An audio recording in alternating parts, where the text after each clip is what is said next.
এবার প্রথমবার এলাম রানাঘাট বিনোদিনী পার্কে। আর বাচ্চাদের জন্যই এসেছি। আগের ভিডিওতে দেখলে তো ধানতলায় গেছিলাম ফুলের বাগানে, সেখানে তো বাচ্চারা থাকতেই চাইছিল না। ওদের বায়না ছিল তাড়াতাড়ি বড় মা বিনোদিনী পার্কে চলো। আমার সন্দীপ্তা রানীর জন্য বেশি করে বায়না শুনতে হয়, ও যেন আমার কাছে বেশি করে আবদার করে। আর গুঞ্জিতা তো আমি যা বলবো সেটাই শোনে, ও একটু নরম টাইপের।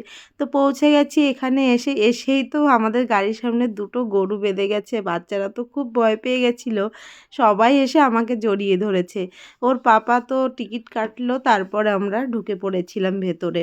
অল্প জায়গার মধ্যে হলেও পার্কটা কিন্তু বেশ সুন্দর। অন্য পার্ক যেমন অনেকটা জায়গা জুড়ে বাচ্চাদের বিভিন্ন খেলার জায়গা অনেকটা দূরে দূরে থাকে, এই পার্কটা তেমন না।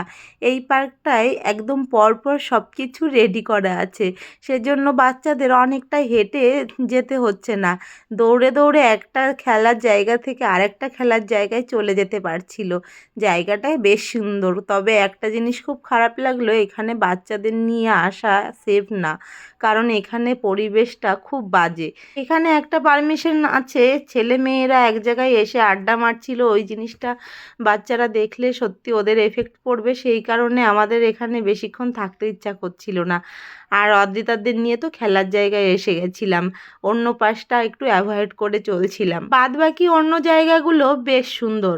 আর আমার টয় ট্রেনটা তো ভীষণ সুন্দর লেগেছে। আমাদের সন্দীপ্তার বায়নায় লাস্টে কিন্তু টয় ট্রেনে উঠতে হয়েছিল, ওর বায়না ছিল আমি টয় ট্রেনে উঠবই।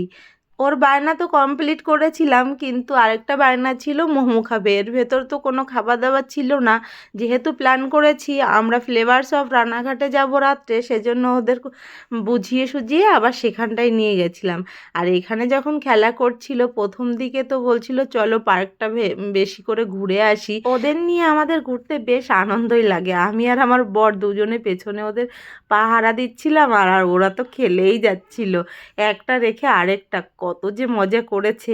যখন বাচ্চাগুলোকে একসঙ্গে নিয়ে আসি তখন ওদের মন বুঝতে পারি ভীষণভাবে, ওরা অন্যরকম হয়ে যায়, বাড়িতে যেমন থাকে তার থেকে অন্যরকম ওদের ভেতর আনন্দ খুঁজে পাই, সেজন্যই মাঝে মাঝে নিয়ে আসি। আর একদমই আমাদের কষ্ট হয় না, আমি আর আমার বর দুজনেই বাচ্চাদের সাথে মিশতে, বাচ্চাদের সঙ্গে থাকতে ভীষণ পছন্দ করি। ওদের সঙ্গে থাকলে আমাদের সত্যি কথা বলতে মাথায় কোনো চিন্তা থাকে না, কোনো চাপ থাকে না। ওখান থেকে ফিরে আসার আগে ভাবলাম তাহলে সন্দীপ্তার ইচ্ছাটা পূরণ করা যাক।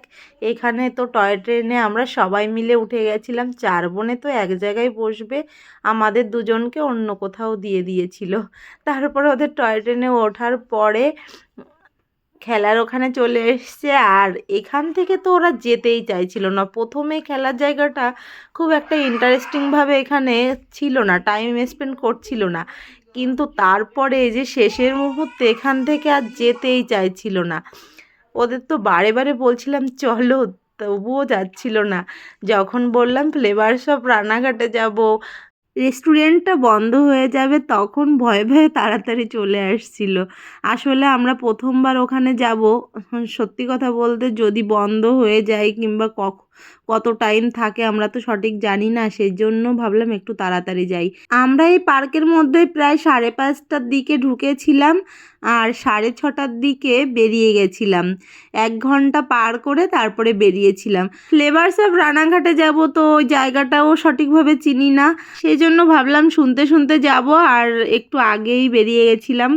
দেখো আমাদের বাচ্চাদের যতই বলছি চলে আসো, আসতেই চাইছিল না, শেষে তাড়া দিয়ে আনতে হয়েছিল।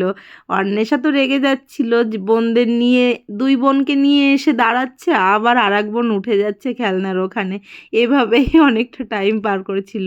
আর ওদের পাপা তো ভীষণ ধৈর্য এইসব ব্যাপারে, অন্বেষাকে বলছে চুপ করে থাকো, ওরা যতক্ষণ খেলা করে আমি ততক্ষণ ওদের সহ্য করব। এভাবেই আমরা কিন্তু পার্কটায় খুব মজা করেছিলাম।